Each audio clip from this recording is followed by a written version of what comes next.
And so we immediately punish this by saying, we know that he started topside. We know all these camps are up. We're going to punish him by running straight here. Like, Because we I would have... never think about this on my own. Like, that's Yeah, is because... an insane call. It felt so, like, I don't know if liberal is the right term, but it felt like so, like, the dopamine hit I got from that was insane. Yeah, and it's all to do with, like, this is all to do with you knowing you basically have map packs, and it's all to do with that first ward. What's up, everyone? I'm Coach Leo, also known as Babip. I've been a professional jungler for the past 6 years, played at Worlds 4 times, and have plenty of coaching experience. If you're interested in fast-tracking your learning and achieving your desired rank, book a private coaching session or join the community by heading over to the Jungle Gap Discord, which will be in the description below. I guess the biggest thing I'm noticing in this session is that, you have a lot of questions of when you want to farm or when you want to do an objective or when you want to...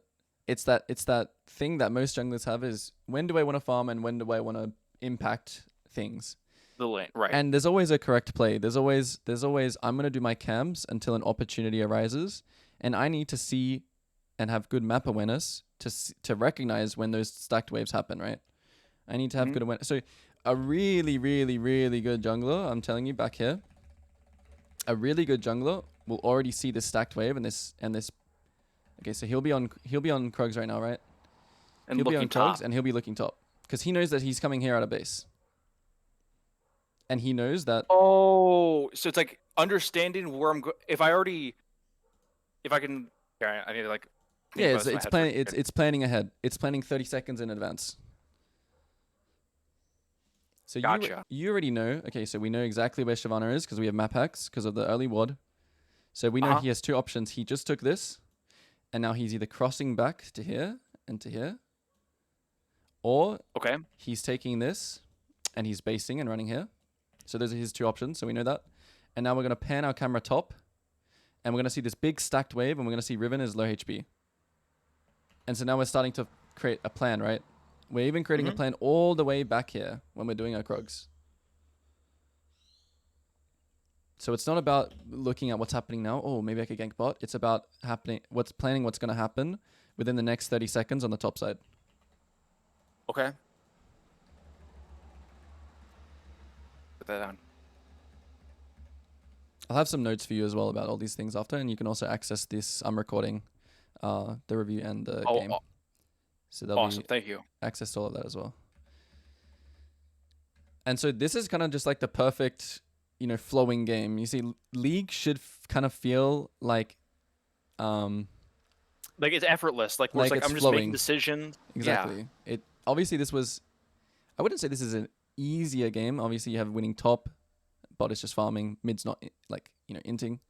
You are going to have harder games, and in the harder games it's going to feel less flowing. But if you have very good decision making, even when your teammates are inting, it's still going to feel flowing for you because you're in control of your own game.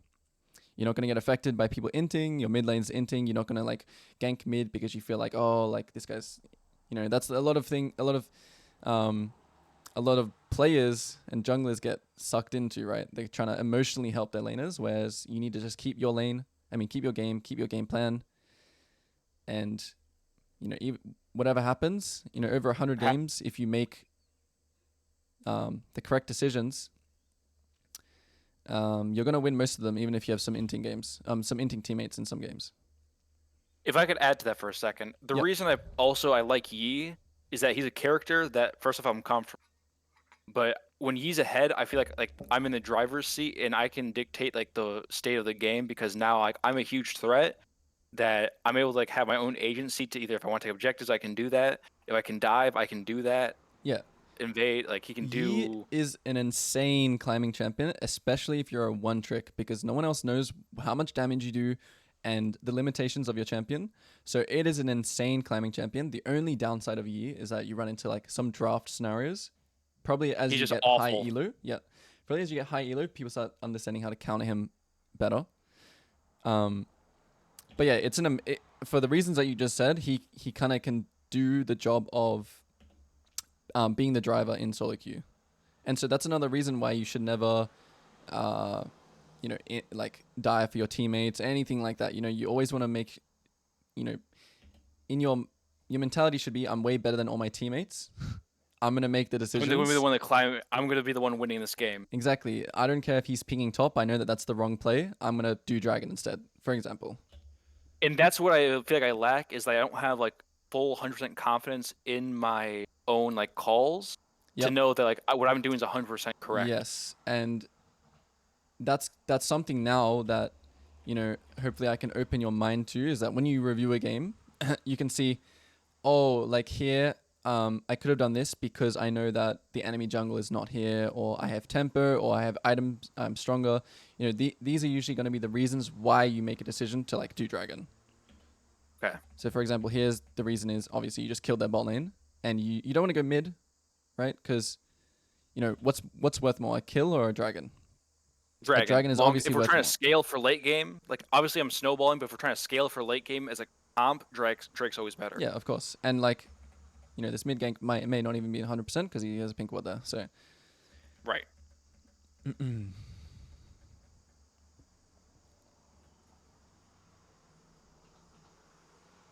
So now he's just saying like, thinking here, Vladimir has to reset. Riven's going to be in a reset.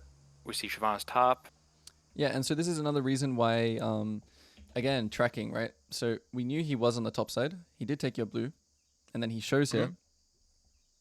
And so we immediately punish this by saying, we know that he started top side. We know all these camps are up.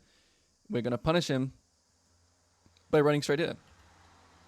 Because like, I would never think about this on my own. Like that's because it's an insane call. It felt so like, I don't know if liberal is the right term, but it felt like so like the dopamine hit I got from that was insane. Yeah, and it's all to do with, like, this is all to do with you knowing you basically have map packs, and it's all to do with that first ward.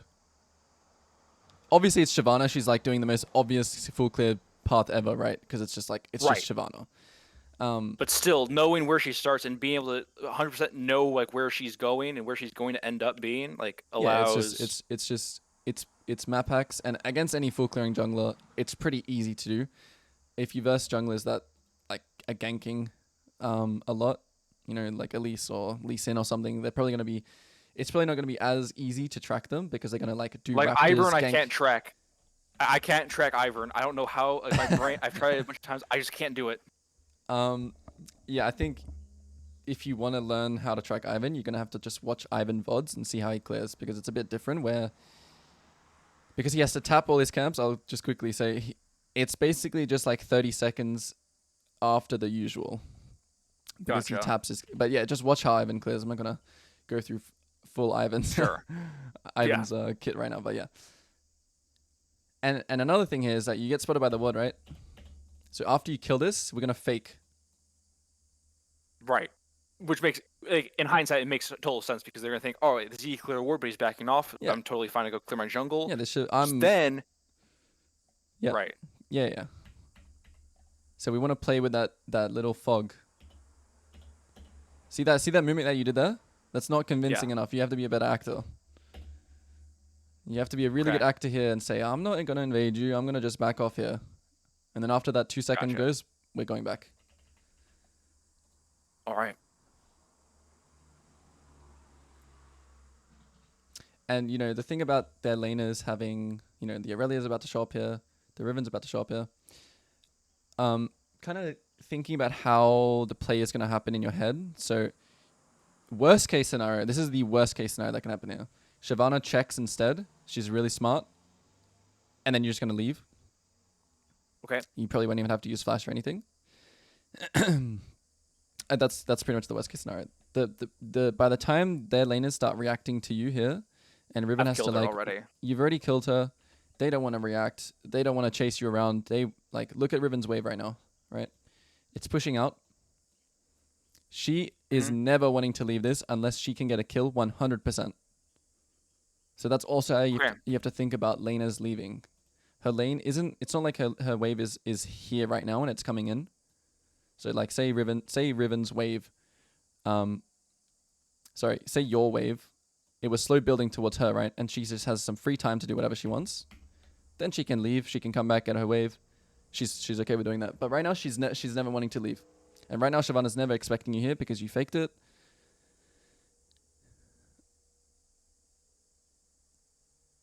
And yeah, Aurelia really is not very good into your champion as well, so that's also a factor. Maybe if this was like a hard lockdown CC roaming mid, If like it's like Lissandra, exactly, yeah, it's a bit different, right? They have TF ult or something like that. Then you take that into consideration. Okay, I can actually just like get TF ulted here and I'm just dead. Maybe you double kill a dodge Q. I don't know. Dodge. I mean, W. it's a Twisted Fate. I'm not as worried about because I can Alpha Strike the gold It's not card. just lock CC. Yeah. So that's something that you know as a Yi main. You know what is threatening and what's not.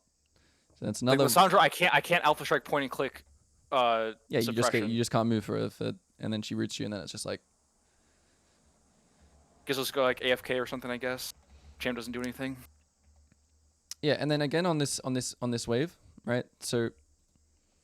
I think a lot of players, or I don't know, maybe some coaches will tell you that he needs to unfreeze this, but because you have Karma, a champion that's just gonna support you, him freezing mid means that it's basically like having priority, right?